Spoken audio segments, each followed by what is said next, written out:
सन् 1965 मा मलेसियाबाट छुट्टिएर स्वतन्त्र राष्ट्र बन्नु अघिदेखि अर्थात् सन् 1959 देखि नै पीएपीले सिङ्गापुरमा शासन गर्दै आएको छ।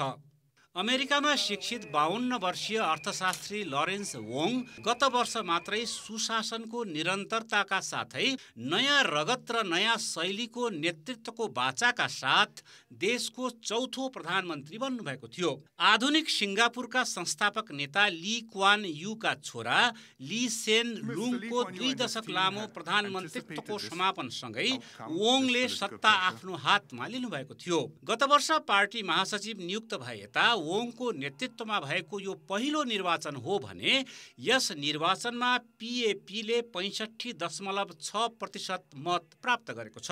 यसअघि 2020 मा भएको निर्वाचनमा पीएपीले 61% मत प्राप्त गरेको थियो। मुख्य विपक्षी दल वर्कर्स पार्टीले आफ्नो सिट संख्या थप्न नसके पनि संसदका 10 सिटमा भने आफ्नो निरन्तर पकड कायम राख्न सफल भएको छ।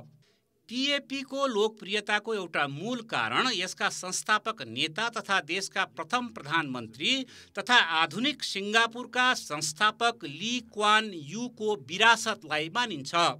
सन् 1959 देखि 1990 सम्म प्रधानमन्त्रीको रूपमा शासन गरेका ली क्वानले सिङ्गापुरलाई आधुनिकीकरण गर्दै एसियाली वित्तीय केन्द्रका रूपमा विकसित गर्नुभएको थियो। निर्वाचनहरू धाँधली वा अनियमितता रहित भए पनि चुनाव अघिको रणनीति र नियन्त्रित सञ्चार माध्यमका कारण पार्टीले अनुचित लाभ उठाउने गरेको केही आलोचकले टिप्पणी गरेका छन्। पार्टीका सदस्यको ठूलो संख्याका साथै राज्यका संस्थाहरूमा राम्रो प्रभाव र प्रतिपक्षी दलहरूभन्दा उच्च साधन स्रोत सम्पन्न रहनु पनि पार्टीको जितको अर्को कारण भएको विश्लेषण गरिएको छ। घुस लिएको अभियोगमा पूर्व यातायात मन्त्री एस ईश्वरन गत वर्ष जेल जानु र 2023 मा सभामुख र एकजना सांसदले अनुचित प्रेम सम्बन्धका कारण राजीनामा दिनु लगायतका केही विवादले पार्टीको छविमा धक्का नलागेको भन्ने होइन। त्यसो त विपक्षीहरू विभाजित रहनु पीएपीको निरन्तर सफलताको कारक मानिन्छ।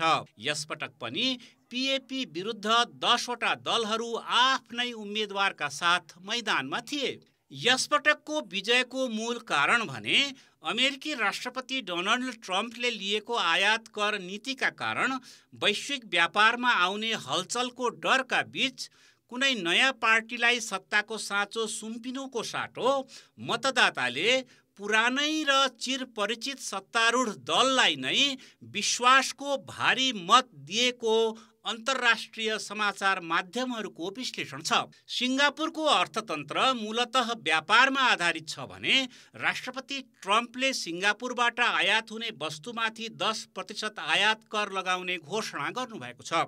हाल 90 दिनका लागि स्थगित सो व्यवस्था कार्यान्वयनमा आएको अवस्थामा सिङ्गापुरको अर्थतन्त्रमा यसले नकारात्मक असर पार्ने र सिङ्गापुर प्राविधिक रूपमा मन्दीमा जान सक्ने बताइएको छ। प्रधानमन्त्री वोङले ट्रम्पको आयात कर यथावत रहे देश निकै अप्ठ्यारोमा पर्ने र यसको प्रभावलाई सामना गर्न सिङ्गापुर खुला र प्रतिस्पर्धी हुनुपर्ने चेतावनी दिनुभएको थियो। कठोर सरकारी नियन्त्रण र विश्वका अति महँगो सहर मध्येको एक सिङ्गापुरमा जीवनयापनको खर्च बढ्दै जाँदा खास गरी युवा वर्गमा बढ्दै गएको निराशालाई सम्बोधन गर्नु प्रधानमन्त्री वोङका लागि चुनौतीपूर्ण रहेको बताइएको छ। कान्तिपुर समाचारका लागि हरहरि उपाध्याय।